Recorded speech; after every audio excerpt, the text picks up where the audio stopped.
दो सड़क परियोजनाओं की बड़ी सौगात देते हुए हरियाणा को प्रधानमंत्री नरेंद्र मोदी क्या कुछ कह रहे हैं, सीधा सुनते हैं। और संयोग से मैं भी द्वारकाधीश की भूमि से हूं। पूरा माहौल बहुत कृष्णमय हो गया है।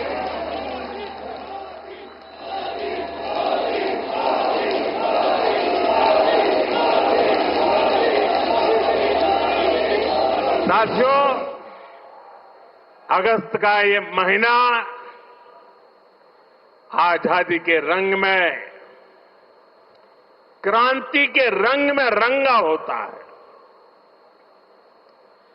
आजादी के इसी महोत्सव के बीच आज देश की राजधानी दिल्ली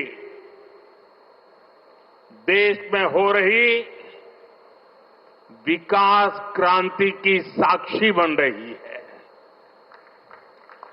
थोड़ी देर पहले दिल्ली को द्वारका एक्सप्रेसवे और अर्बन एक्सटेंशन रोड की कनेक्टिविटी मिली है।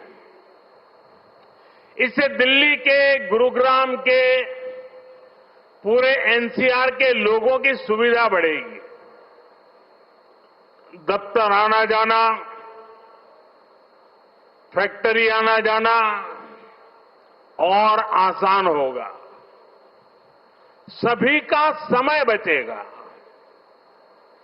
जो व्यापारी, कारोबारी वर्ग है, जो हमारे किसान हैं, उनको विशेष लाभ होने वाला है।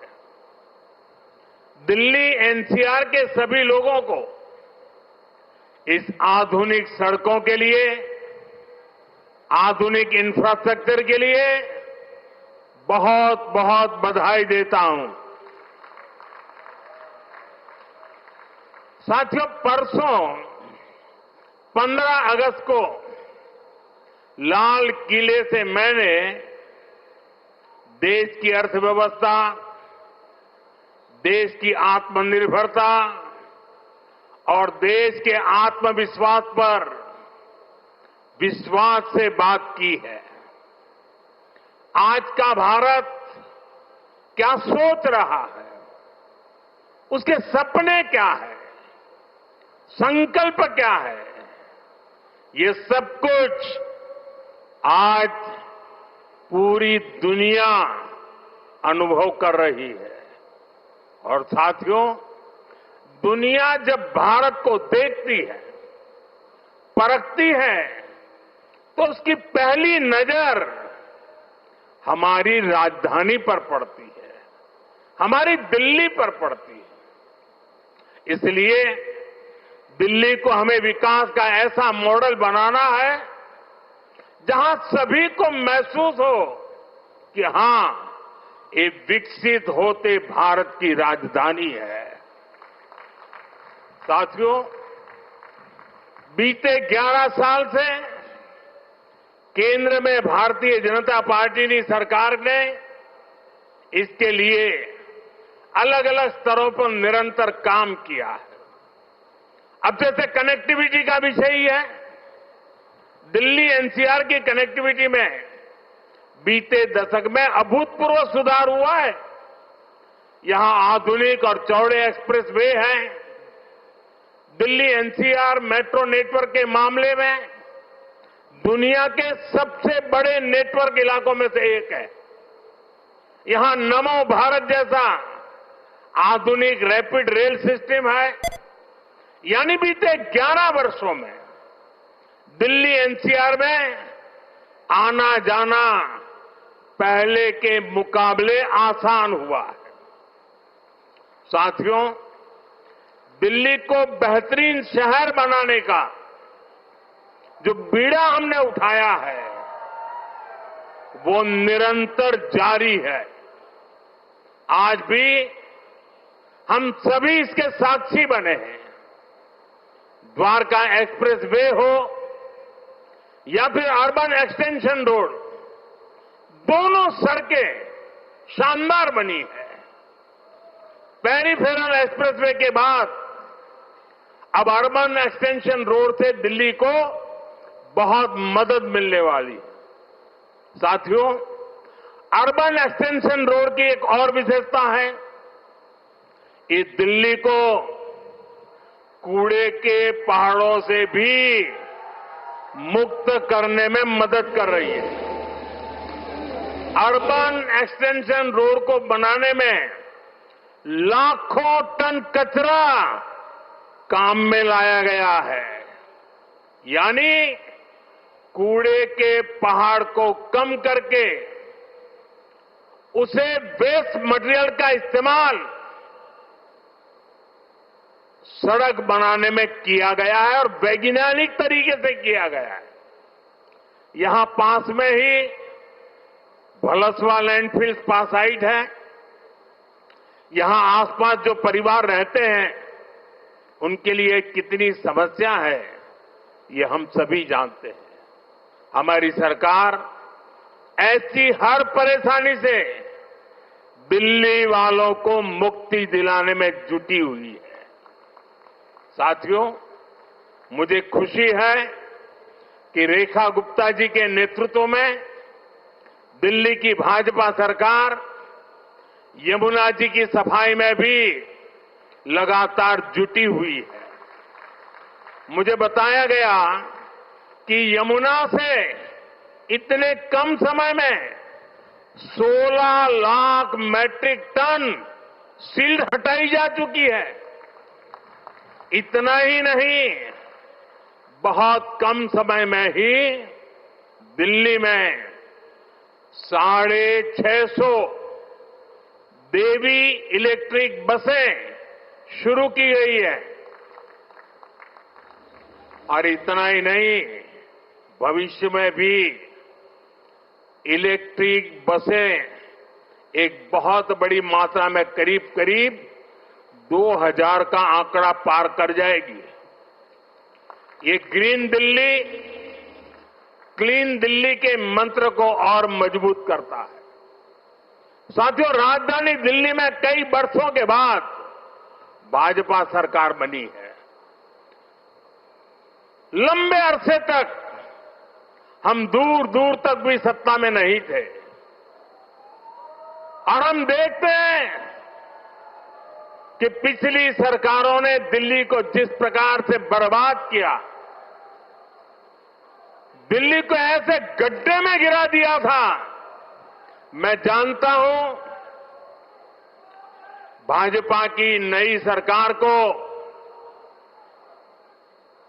लंबे अरसे से मुसीबतों बढ़ती जो गई थी उसमें से दिल्ली को बाहर निकालना कितना कठिन है। पहले तो वो गड्ढा भरने में ताकत जाएगी और फिर बड़ी मुश्किल से कुछ काम नजर आएगा। लेकिन मुझे भरोसा है दिल्ली में जिस टीम को आपने चुना है वो मेहनत करके पिछले कई दशकों से जो समस्याओं से गुजरे रहे हैं उसमें से दिल्ली को बाहर निकाल के रहेंगे। साथियों, ये सहयोग भी पहली बार बना है जब दिल्ली में, हरियाणा में, यूपी और राजस्थान चारों तरफ भाजपा सरकार है। ये दिखाता है इस पूरे क्षेत्र का कितना आशीर्वाद भाजपा पर है, हम सभी पर है। इसलिए हम अपना दायित्व समझकर दिल्ली एनसीआर के विकास में जुटे हैं। हालांकि कुछ राजनीतिक दल हैं जो जनता के इस आशीर्वाद को अभी भी पचा नहीं पा रहे। वो जनता के विश्वास और जमीनी सच्चाई दोनों से बहुत कट चुके हैं, दूर चले गए हैं।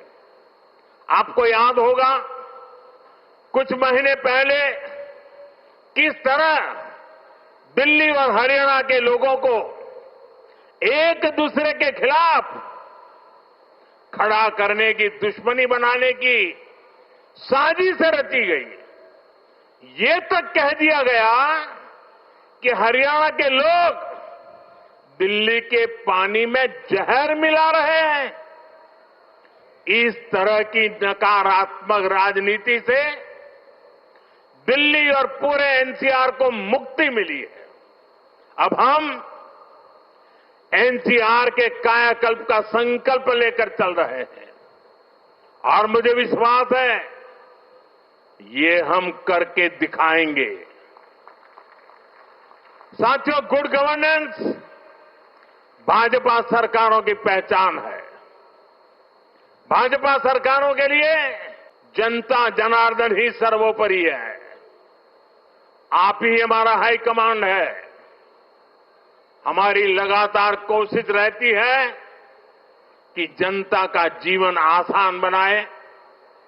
यही हमारी नीतियों में दिखता है, हमारे निर्णयों में दिखता है। हरियाणा में एक समय कांग्रेस सरकारों का था जब बिना खर्ची पर्ची के एक नियुक्ति तक मिलना मुश्किल था, लेकिन हरियाणा में भाजपा सरकार ने लाखों युवाओं को पूरी पारदर्शिता के साथ सरकारी नौकरी दी है। नायब श्री सैनी जी के नेतृत्व में ये सिलसिला लगातार चल रहा है। साथियों, यहां दिल्ली में भी जो झुग्गियों में रहते थे, जिनके पास अपने घर नहीं थे, उनको पक्के घर मिल रहे हैं। जहां बिजली, पानी, गैस कनेक्शन तक नहीं था, वहां ये सारी सुविधाएं पहुंचाई जा रही है। और अगर मैं देश की बात करूं तो बीते 11 सालों में रिकॉर्ड सड़कें देश में बनी है। हमारे रेलवे स्टेशनों का कायाकल्प हो रहा है। वंदे भारत जैसी आधुनिक ट्रेनें गर्व से भर देती है। छोटे छोटे शहरों में एयरपोर्ट बन रहे हैं। एनसीआर में ही देखिए कितने सारे एयरपोर्ट हो गए। अब हिंडन एयरपोर्ट से भी फ्लाइट कई शहरों को जाने लगी है। नोएडा में एयरपोर्ट भी बहुत जल्द बनकर तैयार होने वाला है। साथियों, ये तभी संभव हुआ है जब बीते दशक में देश ने पुराने तौर तरीकों को बदला है। देश को जिस स्तर का इंफ्रास्ट्रक्चर चाहिए था, जितनी तेजी से बनना चाहिए था, वो अतीत में नहीं हुआ। अब जैसे हमारा ईस्टर्न और western peripheral expressway, Delhi NCR को इसकी जरूरत कई दशकों से महसूस हो रही थी। यूपीए सरकार के दौरान इसको लेकर फाइलें चलनी शुरू हुई, लेकिन काम तब शुरू हुआ जब आपने हमें सेवा करने का अवसर दिया। जब केंद्र और हरियाणा में भाजपा सरकारें बनी, आज ये सड़कें बहुत बड़ी शान से सेवाएं दे रही है। साथियों, विकास परियोजनाओं को लेकर उदासीनता का ये हाल सिर्फ दिल्ली एनसीआर का नहीं था, पूरे देश का था। एक तो पहले इंफ्रास्ट्रक्चर पर बजट ही बहुत कम था। जो प्रोजेक्ट सैंक्शन होते थे वो भी सालों साल तक पूरे नहीं होते थे। बीते 11 सालों में हमने इंफ्रास्ट्रक्चर का बजट 6 गुना से अधिक बढ़ा दिया है। अब योजनाओं को तेजी से पूरा करने पर जोर है। इसलिए आज द्वारका एक्सप्रेसवे जैसे प्रोजेक्ट तैयार हो रहे हैं। और भाइयों बहनों, ये जो इतना सारा पैसा लग रहा है, इससे सिर्फ सुविधाएं नहीं बन रही है, ये परियोजनाएं बहुत बड़ी संख्या में रोजगार भी बना रही है। जब इतना सारा कंस्ट्रक्शन होता है तो इसमें लेबर से लेकर इंजीनियर तक लाखों साथियों को काम मिलता है। जो कंस्ट्रक्शन मटेरियल यूज होता है उससे जुड़ी फैक्ट्रियों में, दुकानों में नौकरियां बढ़ती है। ट्रांसपोर्ट और लॉजिस्टिक्स में रोजगार बनते हैं। साथियों, लंबे समय तक जिन्होंने सरकारें चलाई है, उनके लिए जनता पर शासन करना ही सबसे बड़ा लक्ष्य था। हमारा प्रयास है जनता के जीवन से सरकार का दबाव और दखल दोनों समाप्त करें। पहले क्या स्थिति थी, इसका एक और उदाहरण मैं आपको देता हूं। दिल्ली में, ये सुनकर के आप चौंक जाएंगे, दिल्ली में हमारे जो स्वच्छता मित्र है, साफ सफाई के काम में जुटे साथी हैं, ये सभी दिल्ली में बहुत बड़ा दायित्व निभाते हैं। सुबह उठते ही पहले उनको थैंक यू करना चाहिए। लेकिन पहले की सरकारों ने इन्हें भी जैसे अपना गुलाम समझ रखा था। मैं इन छोटे छोटे मेरे सफाई में बंधुओं की बात कर रहा हूं। ये जो लोग सर पे संविधान रख करके नाचते हैं ना, वो संविधान को कैसे कुचलते थे, वे बाबा साहब की भावनाओं को कैसे दगा देते थे। मैं आज वो सच्चाई आपको बताने जा रहा। आप, मैं कहता हूं, सुनकर सन्न रह जाएंगे।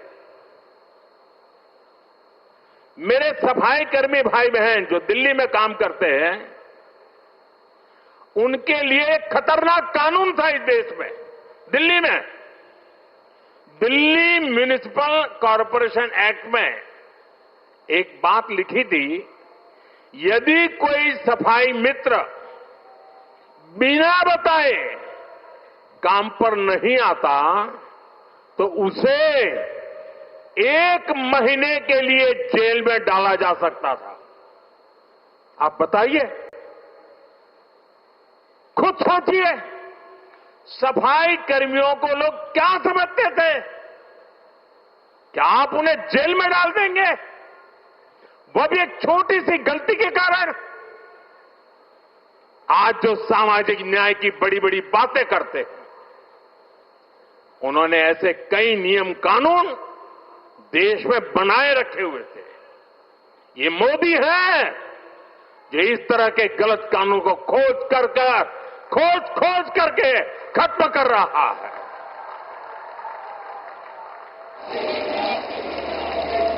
हमारी सरकार है तो सैकड़ों कानूनों को समाप्त कर चुकी है और ये अभियान लगातार जारी है। साथियों, हमारे लिए रिफॉर्म का मतलब है सुशासन का विस्तार। इसलिए हम निरंतर रिफॉर्म पर बल दे रहे हैं। आने वाले समय में हम अनेक बड़े बड़े रिफॉर्म्स करने वाले हैं ताकि जीवन भी और बिजनेस भी सब कुछ और आसान हो। साथियों, इसी कड़ी में अब जीएसटी में नेक्स्ट जनरेशन रिफॉर्म होने जा रहा है। इस दिवाली जीएसटी रिफॉर्म से डबल बोनस देशवासियों को मिलने वाला है।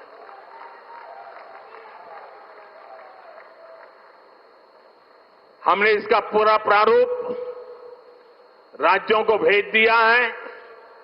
मैं आशा करता हूं कि सभी राज्य भारत सरकार के इस इनिशिएटिव को सहयोग करेंगे, जल्द से जल्द इस प्रक्रिया को पूरा करेंगे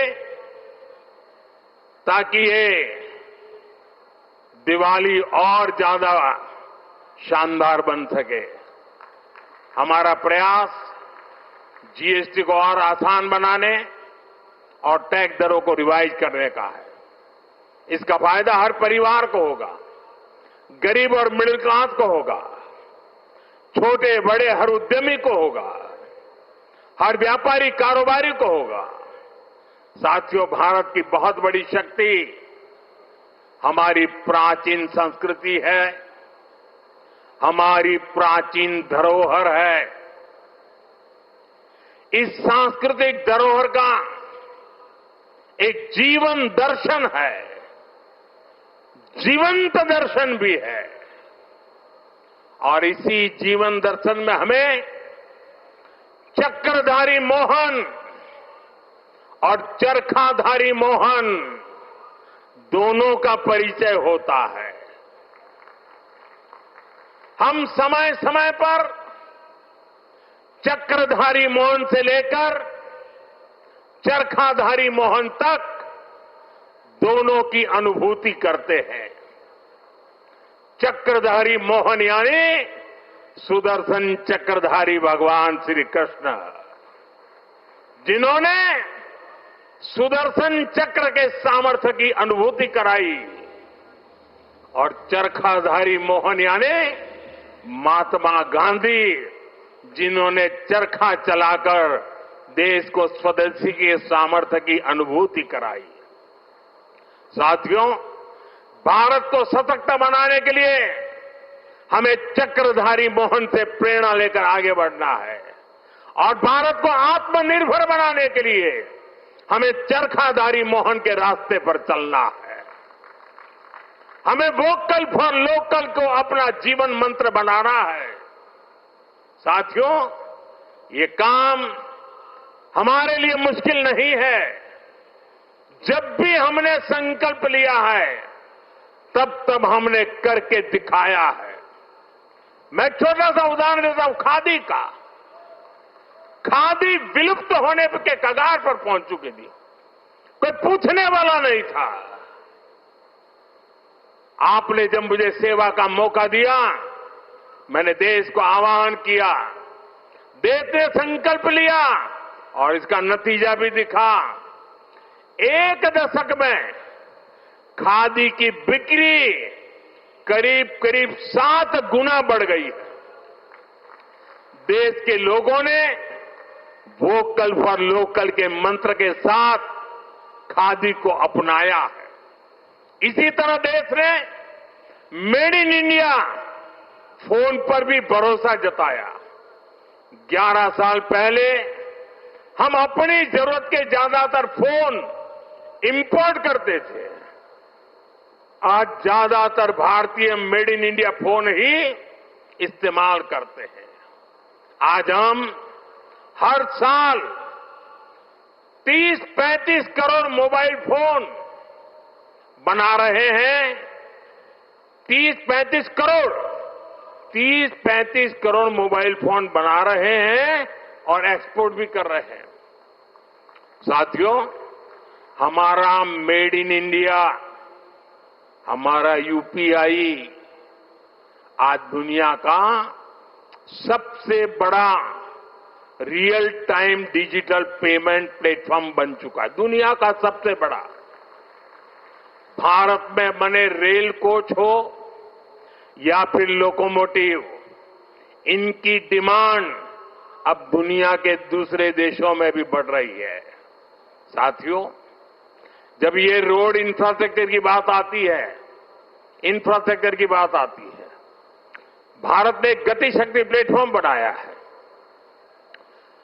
1600 लेयर, 1600 लेयर डेटा के हैं उसमें, और किसी भी प्रोजेक्ट को वहां पर कैसी कैसी परिस्थितियों से गुजरना पड़ेगा, किन नियमों से गुजरना पड़ेगा, वाइल्ड लाइफ है कि जंगल है कि क्या है, नदी है, नाला है, क्या है, सारी चीजें मिनटों में हाथ लग जाती हैं और प्रोजेक्ट तेज गति से आगे बढ़ते हैं।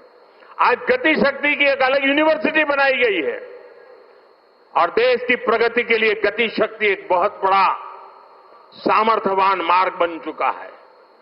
साथियों, 1 दशक पहले तक हम खिलौने तक बाहर से इंपोर्ट करते थे, लेकिन हम भारतीयों ने संकल्प लिया वोकल फॉर लोकल का, तो ना सिर्फ बड़ी मात्रा में खिलौने भारत में ही बनने लगे, लेकिन बल्कि आज हम दुनिया के 100 से ज्यादा देशों को खिलौने निर्यात भी करने लगे।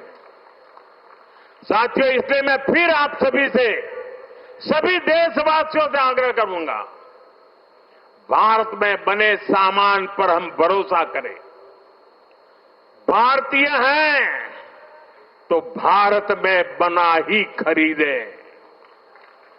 अब त्योहारों का सीजन चल रहा है, अपनों के साथ अपने लोकल उत्पादकों की खुशियां बांटें। आप तय करें गिफ्ट वही देना है जो भारत में बना हो, भारतीयों द्वारा बनाया हुआ। साथियों, मैं आज व्यापारी वर्ग से, दुकानदार बंधुओं से भी एक बात कहना चाहता हूं। होगा कोई समय विदेश में बना सामान आपने इसलिए बेचा हो ताकि शायद आपको लगा हो प्रॉफिट थोड़ा ज्यादा मिल जाता है। अब आपने जो किया सो किया, लेकिन अब आप भी वोकल फॉर लोकल के मंत्र पर मेरा साथ दीजिए। आपके इस एक कदम से देश का तो फायदा होगा, आपके परिवार का, आपके बच्चों का भी फायदा होगा। आपकी बेची हुई हर चीज से देश के किसी मजदूर का, किसी गरीब का फायदा होगा।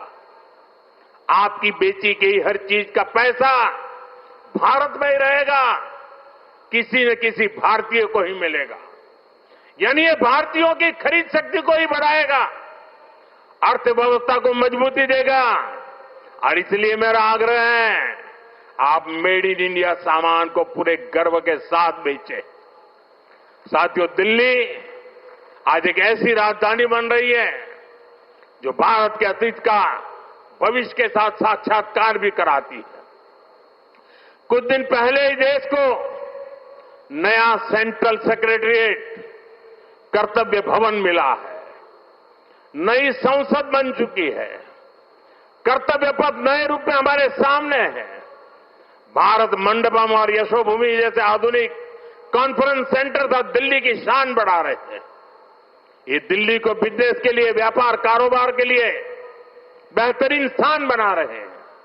मुझे विश्वास है इन सभी के सामर्थ्य और प्रेरणा से हमारी दिल्ली दुनिया की बेहतरीन राजधानी बनकर उभरेगी।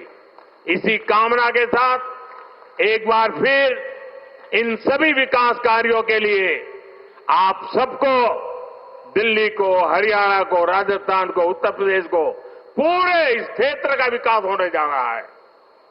मैं बहुत बहुत शुभकामनाएं देता हूं, बहुत बहुत बधाई देता हूं। आप सबका बहुत बहुत धन्यवाद। सज्जनों, आइए खड़े होकर करतल ध्वनि के साथ आभार व्यक्त करें ऐसे युग प्रवर्तक नेतृत्व को, माननीय प्रधानमंत्री श्री नरेंद्र मोदी जी को, जिनकी दूरदृष्टि और युगांतरकारी नीतियों की वजह से आज भारत तेजी के साथ विकसित भारत बनने की ओर अग्रसर है। ऐसे यशस्वी प्रधानमंत्री माननीय श्री नरेंद्र मोदी जी का हृदय से आभार। विकास की गति के साथ ही विकसित भारत के शिल्पी माननीय प्रधानमंत्री महोदय का पूरे वंदन अभिनंदन, हृदय से आभार उनका।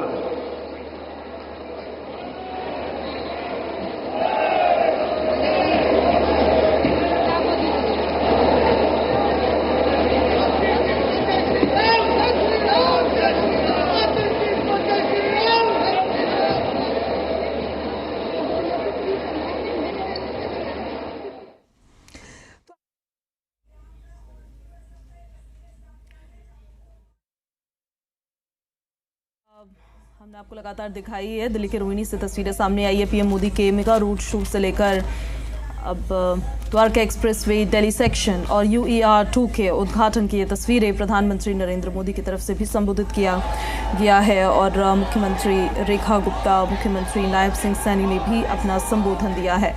लाइव तस्वीरें जो वहाँ से सामने आ रही है वो हम आपको दिखा ही रहे हैं। प्रधानमंत्री नरेंद्र मोदी ने 2 परियोजनाओं का उन्होंने उद्घाटन किया है, जिसमें पहली द्वारका एक्सप्रेसवे है, दिल्ली सेक्शन लगभग 10 किलोमीटर 5.9 किलोमीटर शिव मूर्ति चौराहे से द्वारका सेक्टर 21 तक और 4.2 किलोमीटर द्वारका सेक्टर 21 से दिल्ली हरियाणा सीमा तक इसे बनाया गया।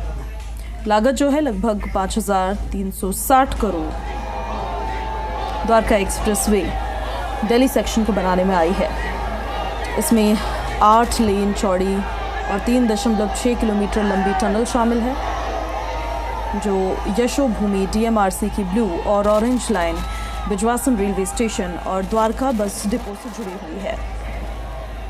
पीएम मोदी ने कहा कि UPA सरकार में सिर्फ फाइलें चलती थी, अब ब्रेकअप किया है। दिल्ली वालों को हम हर मुश्किल से मुक्त करेंगे, दिल्ली को उबारने का काम करेंगे। पिछली सरकारों ने दिल्ली को बर्बाद करके रख दिया और नई सरकार को दिल्ली को उबारने में समय लगेगा। यूपीए सरकार का भी उन्होंने जिक्र किया कि विजन लाते थे पर सिर्फ फाइलों पर ही काम होता था, ऑन ग्राउंड जमीन पर काम नहीं होता था।